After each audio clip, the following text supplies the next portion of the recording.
What do you think in general is the role of a staff member at your school? What are you doing there? When the children are learning for themselves and to initiate their own things, what are you doing there? Well, God, I think whatever you need to be doing. Sometimes it means that you're intervening in a serious situation. Sometimes it means you're cleaning the bathrooms. Maybe that one shouldn't have been at the top of the list. It involves administering the school, running the school, making sure that we'll be here tomorrow and next year, and that could be anything from working on outreach to the various clerkships and jobs that we have to do. One of my favorite things about being at this school is that I never know what a day is going to bring, and it can be so exciting and so devastating, and so, you know, anything can happen, and for me that just makes it an incredibly exciting experience. Everyone in the school has an equal vote in running the school, but the obligations on the staff are much greater than on the students.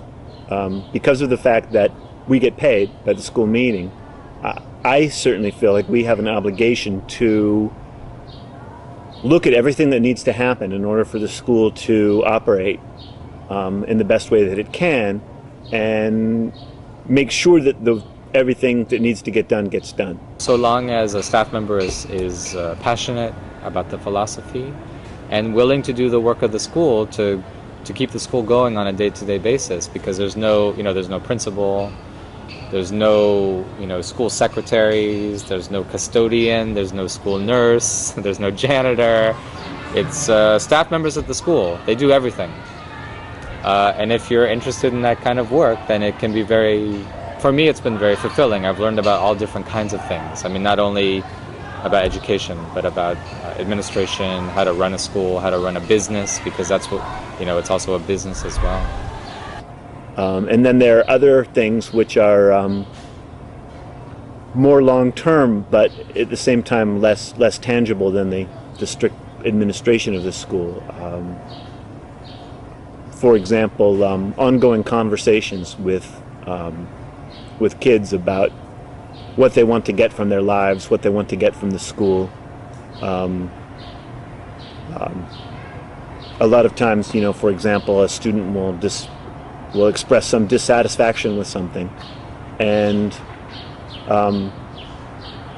if the opportunity is there to really talk about it and to maybe help them to see the problem in a bigger context and to figure out some way that they can comfortably deal with it, I feel like that's an important role as well. It's not our role to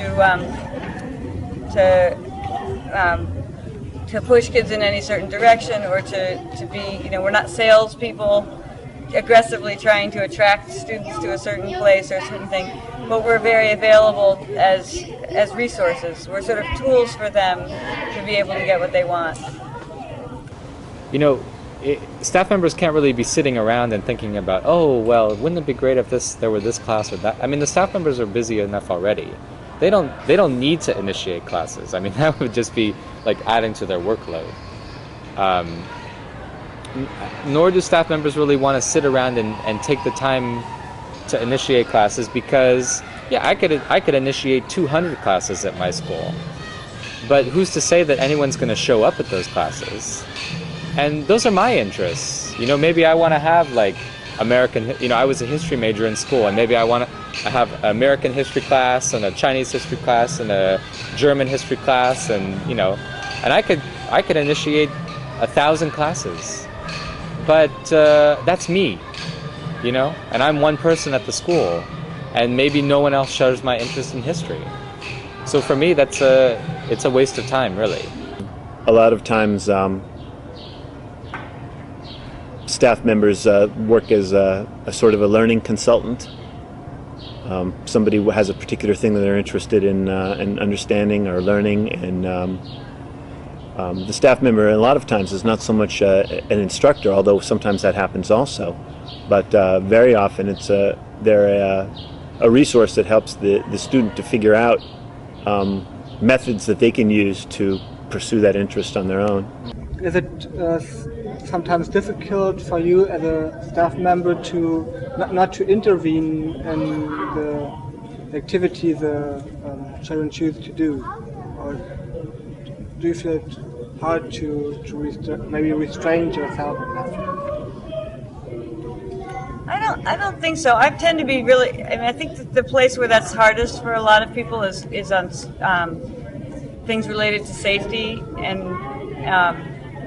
for the most part, if a kid is engaged in something, I don't think that any of us are interested in going and pulling them away from what they're doing and getting them to do something else.